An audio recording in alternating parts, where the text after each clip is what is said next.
Hey guys, I'm Shubhajit and welcome to Digit.in. We're going to talk about the Realme 6 Pro today. This phone launched just a few days back in India and it happens to be one of the first smartphones with the Snapdragon 720G under the hood.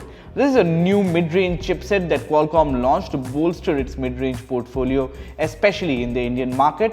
Considering that 5G is not here, this is a new chipset that still runs with the 4G LTE modem. This smartphone with the Snapdragon 720G, where the G stands for gaming, we expect at least that it should deliver pretty good gaming performance as well as good overall performance. To see just how it performs and to put it in perspective, we have the Poco X2, which is again powered by the Snapdragon 730G, and most of the things, quite a few things in fact, between these two phones are quite similar. So it would be really interesting to see how these two phones perform against each other and where they stand. So with that out of the way, we're going to begin. But before we begin, we just want to say that we really appreciate all the feedback that you leave in our videos, and please do hit the bell icon to stay up to date with all the results from our test lab. Yes, so with that out of the way, let's begin. So like we said, the Realme 6 Pro comes with the Snapdragon 720G, the Poco X2 out here comes with the Snapdragon 730G. These are two smartphones that both operate in the mid-range segment, and even the pricing is quite similar between these two. What it does offer new, in fact, is the Poco X2 with a 120Hz refresh rate display, while the Realme 6 Pro sticks to a 90Hz refresh rate display.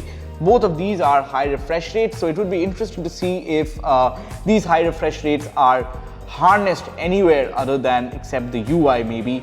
We're going to look at games, we're going to look at the performance, and we're going to look at a few other things to see just how these two perform. So let's start with the benchmarks first. I've already run all the benchmark apps in these two phones and the scores are here in my laptop, and I'm just gonna compare these two scores and see who comes out on top. Let's start with Antutu in the beginning. So Poco X2's Antutu score is around 284,364. At the same time, the Realme 6 Pro scores around 281,462. The difference is only around 3,000 points. So this isn't all that much that we usually see between new chipsets, the scores. Logic entails that the 720G should sit slightly below the 730G, but we're looking at mostly good scores that come very close to each other. Let's look at Geekbench 5 on the Poco X2 with the Snapdragon 730G. Poco X2 scored a score of 547 on Geekbench 5 single core, while the Realme 6 Pro scored around 571, which happens to be around 24 points higher. This is very insignificant, the difference is very insignificant, so we're going to call this one a tie as well. Moving on to the multi-core score, the Poco X2 scored around 1,764 points, while the Realme 6 Pro scored around 1,676 points, with a difference of around 88 points. Once again, this one is too close to call, so we're going to call this one a tie again. So the most major CPU benchmarks, it seems that the 720G and the 730G are very close to each other. There's not much of a difference as we can see. The mobile expert score, we have summed it up, and it seems like the Poco X2 completes most of the tasks in mobile experts faster than the Realme 6 Pro. The numbers that you see on screen are basically the time taken for these phones to complete the test that the mobile expert app runs. So a lower number is actually better on this one. So the Poco X2 finishes all the tasks in around 33 seconds, while the Realme 6 Pro takes around 40 seconds to run through all of it. So we would call this one, in this segment, at least in this benchmark app, the Poco X2 to be the winner. Now moving on to the PC Mark score, Poco X2 scored around 100,074 points, while the Realme 6 Pro scored around 100,053 points with a difference of around 21 points. So once again, looking at the CPU performance only, the Poco X2 and the Realme 6 Pro are very close to each other. So now that we had a look at the CPU numbers, where we saw that these two smartphones are very close to each other, there's practically very little difference between the benchmark numbers between these two devices. We're going to move on to GPU numbers. Now, during the course of our testing, the Poco X2's GPU numbers, GPU benchmarks were locked, so we were unable to get GPU numbers from this device. So we went to the next best Snapdragon 730G device, which is the Realme X2. We're going to compare the GPU numbers of the Realme 6 Pro against the Realme X2, and we've run Slingshot 3D Mark Extreme and both OpenGL and Vulkan as well as GFX Bench. So we're just going to see how the difference fares up. So with the Realme 6 Pro's Slingshot Extreme, especially the OpenGL version, it's actually ahead with 2512 points, while the Realme X2 scores around 2412 points with a 100 points difference. Interestingly, both the Snapdragon 720G and the Snapdragon 730G comes with the same Adreno 618 GPU with I'm guessing this has been no change whatsoever in the clock speeds of them. So whatever the higher number that we're getting out of the Realme 6 Pro, it's mostly because of the optimizations in place that seems to be a little better on the 6 Pro than the X2. When we look at Slingshot Extreme's Vulkan scores, the 6 Pro is actually a little ahead with 2328 points, while the Realme X2 scored around 2265 points. So that is quite a small difference if you ask me, but looking at things, it seems these two are once again really close. Looking at GFX number, we ran all the three tests including Aztec Ruins, Car Chase and Manhattan. GFX Bench looks at the number of frames that the phones can render within a specific period of time. So the Realme 6 Pro in the Aztec Ruins test, it's managed to render around 677 frames, while the Realme X2 at the same time managed to do 983 frames. This is one area where we see the Realme X2 race far ahead of the 6 Pro, and we'll still be investigating as to why that is the case. The case is not as similar with the other numbers, especially with Car Chase, where we see the Realme 6 Pro actually going ahead with 917 points, while the X2 scored around 833 points. The difference is around 84 points.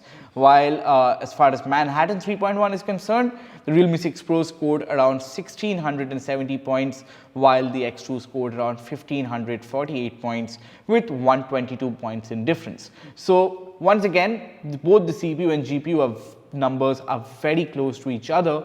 So there's practically no telling apart between phones powered by the Snapdragon 730G and phones powered by the Snapdragon 720G. Either way, you're getting the same level of performance. There's nothing really alarmingly outstanding between these two chipsets. So now that we have talked about the CPU benchmark numbers and the GPU benchmark numbers, where we saw that the Poco X2 and the Realme 6 Pro was quite neck to neck, but let's see how these two fare when it comes to gaming. So I've already have my setup right here. You have a wire connecting the phone to my laptop, which is running Game Bench, which is going to give us our frame rates, our stability numbers, and a lot of data while we are gaming. We already have run our games on the Poco X2, so we won't be showing you live recording footage in this video for the Poco X2, but the numbers will be right there after this segment for comparison.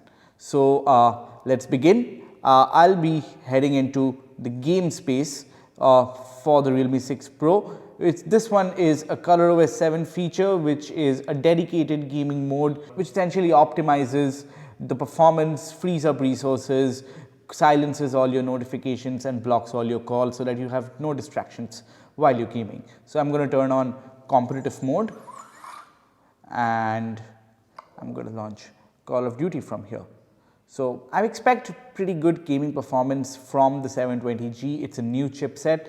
It's primed for gaming. The G in the chipset, in the name of the chipset, stands for gaming. So we're going to see just how good this chipset is when it comes to handling these heavy games.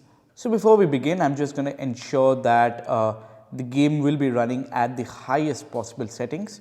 So I'm just going to go to the graphics settings and set everything all the way to the maximum. So as you can see, the graphics quality is supported in the very high option, while the frame rate can also go till very high. So we're expecting around 60 frames per second and hopefully with good stability. So I've already set the settings to as high as it can go. I don't have any friends playing online right now, so I'm just gonna get right into a match where, let's see, if I'm gonna play a round of deathmatch in this map called Crash.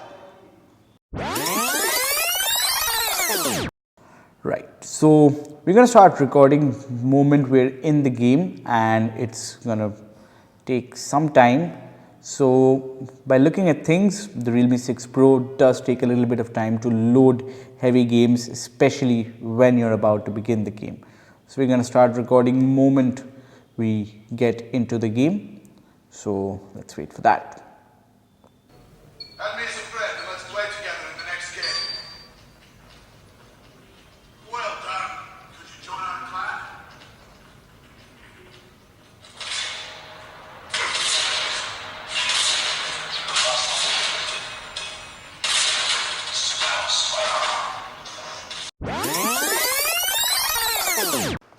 So we're nearing the round of this game, and by the looks of it, I don't see any stutter whatsoever while we were gaming. Oh, that was a very sad death. I don't think I'll be able to get that last kill that I'm looking for. Oh, that was a good one. So we're going to stop our recording. It's been 4 minutes almost, and we're going to take a look. Let's play PUBG, a round of it, and then we're going to take a look how the two games compare. So we've played a round of Call of Duty, and now we're going to play a round of PUBG Mobile. So like we did with Call of Duty, we're going to set the graphics to as high as it can go. As you can see, it can only go till HD, and no HDR is supported on this one. Frame rate can been set to high if you've turned on anti-aliasing. Shadows are enabled. Oh, this colorblind right now. And we're going to disable auto adjust, and with that out of the way, let's quickly check the controls. Yep, just how they should be, and we're gonna have our first match. Alright, our game here has started. I'm gonna turn on game bench recording right now, and we're good to go. So we have our recording that has already started, and we're gonna get our metrics. By the looks of it, the game seems to be running at 29 FPS, much lesser than we would expect the Snapdragon 720G to offer in this segment. But never mind, we will be seeing the final results soon enough. So we played our games. We played Call of Duty Mobile and PUBG Mobile, both of them, and we recorded the metrics using Game Bench. So now let's quickly check out the Game Bench dashboard to see just how these two games performed. Straight off the mark, we're going to start with Call of Duty. 59 frames per second was how this game ran on the Realme 6 Pro with 99% stability. I would have liked if the score looked something like with 60 FPS and 100% stability, but this is just as good. So we're going to look at the CPU usage while we were playing Call of Duty as well. CPU usage on an average was around 17%, while it went up to 30% at its peak. That's a good thing. It means that the Snapdragon 720G is being put to very good use while you're gaming. What it also means is that if you have, say, a couple more apps running in the background, your frame rates might just see a drop. We have to take a look at that, but this is looking at the CPU usage of 30%. If you say, oh, keep another, say a social media app open, or keep your camera open in the background, then a CPU usage tends to be a lot higher, and that can put a stress on the 6 Pro, so you might not get the best gaming performance. So to get the best gaming performance, I would say kill all your background apps and then get into gaming. Looking at the core states, it's clear that all the 8 cores were on at all times, but looking at the frequency itself, let's see right out here, you can see the frequencies were mostly at the max, with 2 gigahertz hitting sometimes, not all the times, from the prime cores. Just a sec, I'm gonna check out here. So yeah, you can see at the 1 minute 36 seconds mark, that's where I have zeroed in. You have most of the cores running at 1.4 gigahertz, which was basically as high as these small cores can go, while the last 2 cores were at 2.1 gigahertz. So these are basically operating at their peak frequencies, trying to deliver the best possible experience on Call of Duty Mobile. Our GPU numbers where again Adreno is something that Gamebench refuses to clock. I think it's something needs to be turned on from Gamebench's side to record GPU metrics from Snapdragon devices. So looking at memory usage, it was around 1 GB of RAM that was used by the Call of Duty game. So if you're buying the 6 GB RAM variant or the 8 GB RAM variant, you'll be pretty good. There won't be any issues as far as the RAM is concerned, right? Now let's look at PUBG Mobile. The game on the Realme 6 Pro ran at 30 frames per second with 98% stability. So stability numbers on both these games are quite high, but PUBG Mobile didn't even cross 40 FPS, which was something which we would expect from a new chipset aimed entirely at gaming. So 30 frames per second is what we used to see in mid-range devices last year, and by the looks of it, either Snapdragon 720G is not optimized for PUBG Mobile yet, or that's as high as this chipset can go. Now let's quickly check out how the CPU was behaving while we were playing PUBG Mobile on the Realme 6 Pro. The PUBG Mobile took around 14% CPU. We were playing the Battle Royale mode, so it seems like the PUBG Mobile game is using less of CPU resources than Call of Duty, while the peak usage during PUBG Mobile was around 28%. So once again, this is around the same 30% mark that we also saw on Call of Duty. So it goes without saying that if you are playing either of these two games, it would be better if you close all your background apps and keep a fresh slate before you start the game. We're going to look at the CPU usage. This one is more dense, a lot of, so by the looks of it, while we're playing PUBG Mobile, this is interesting. Even at no point did the prime core hit 2 gigahertz. So at all times, all the cores were running. Well, the small cores did go up to 1.2 gigahertz. The last 2 performance cores, that's Core 7 and Core 8 out here, only went up to 1.1 gigahertz. So that is more or less enough to play PUBG Mobile with this chipset. So looking at the core states, once again, all the 8 cores were up and running, and CPU usage was mostly varying with average usage of around 14%. Let's look at memory usage. Memory, while used by playing PUBG Mobile, while we are talking memory, it means RAM. While RAM usage while playing PUBG Mobile was around 894 MB on an average, with peak going all the way up to 975 megabytes, which means that you again need to have around 1 GB of RAM free all times while you're playing the game. So if you're getting the 6 GB RAM or the 8 GB RAM variant, you won't have any problem whatsoever in running these two games. So let's look at how PUBG Mobile ran on the Poco X2 next.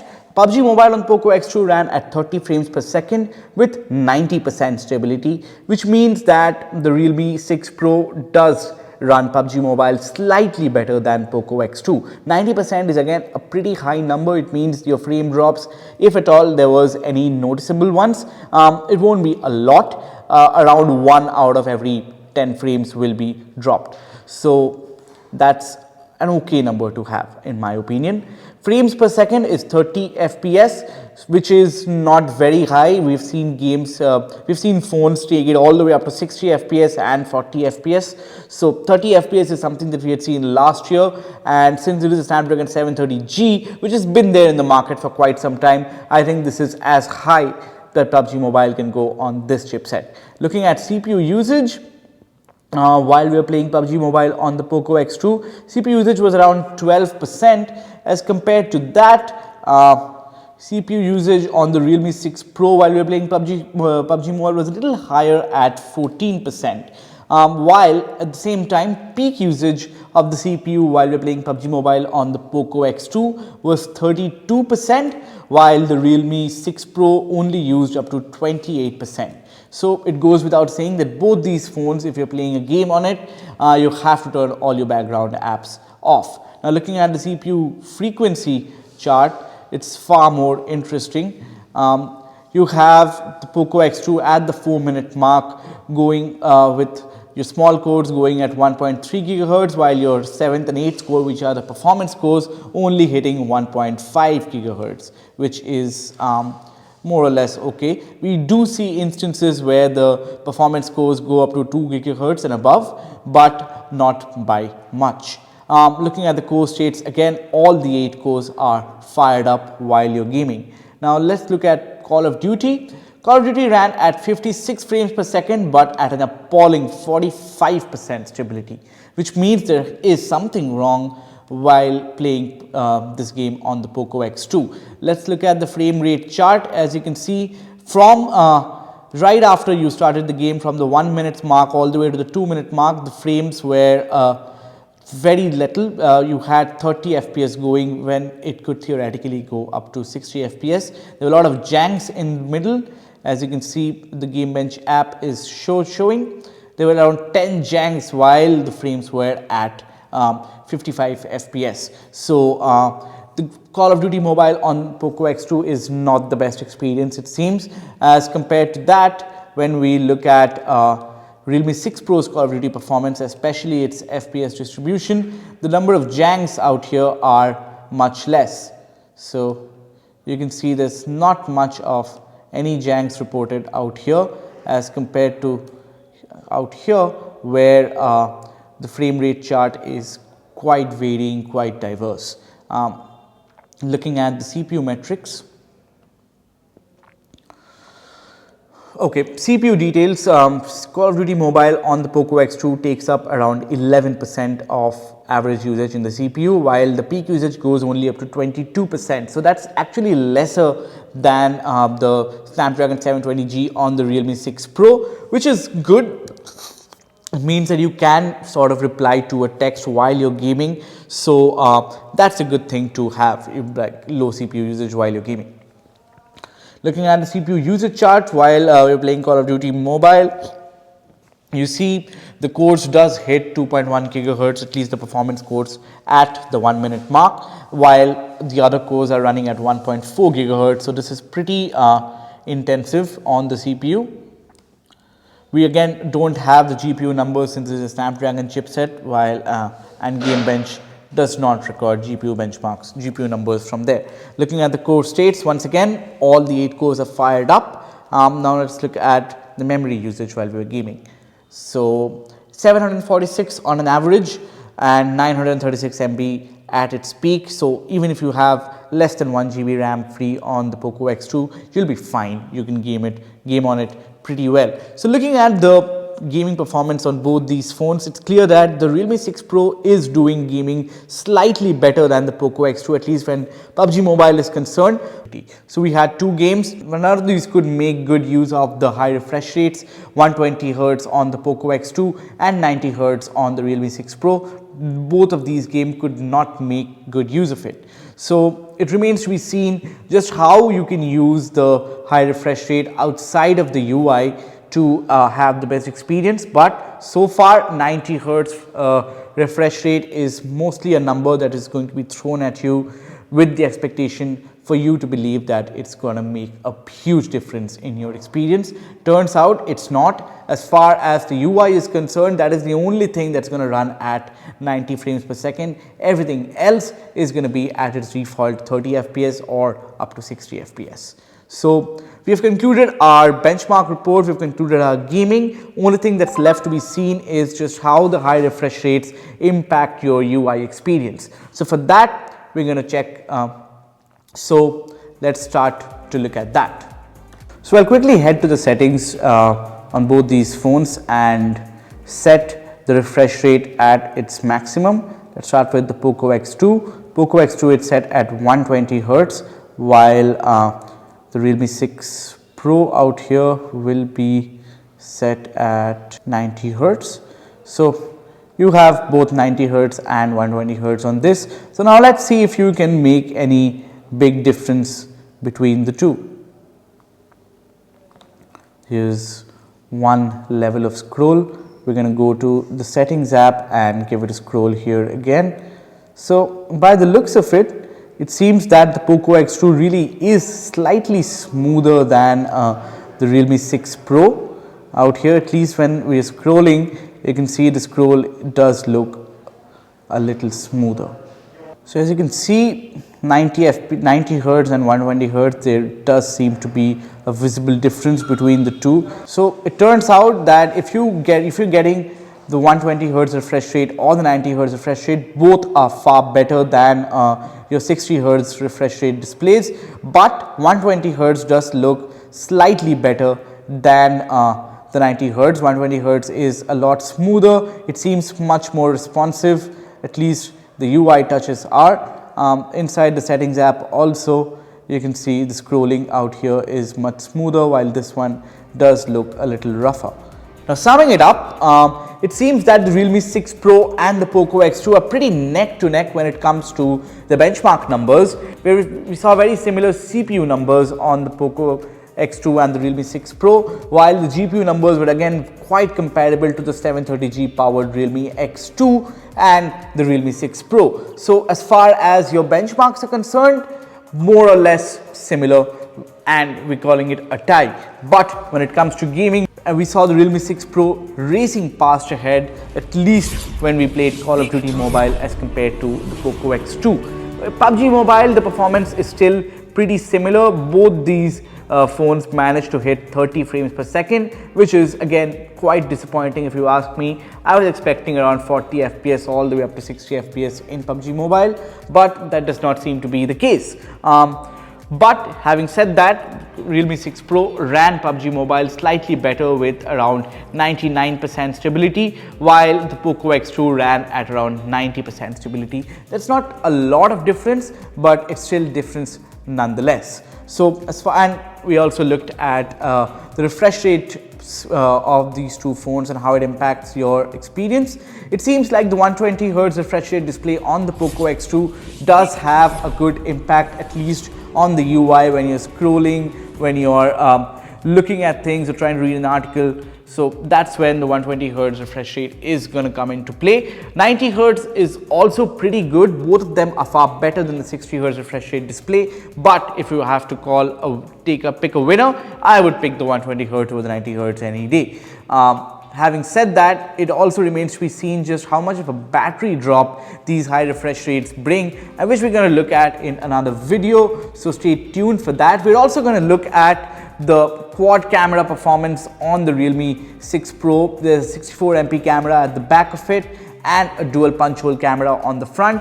So we're going to take a look at the camera performance as well in another video. So this is going to be the end of this video. Let us know what you thought of our performance comparison between the Poco X2 and the Realme 6 Pro. Leave your comments in the comment section below and don't forget to subscribe to Digit.in. Thank you very much.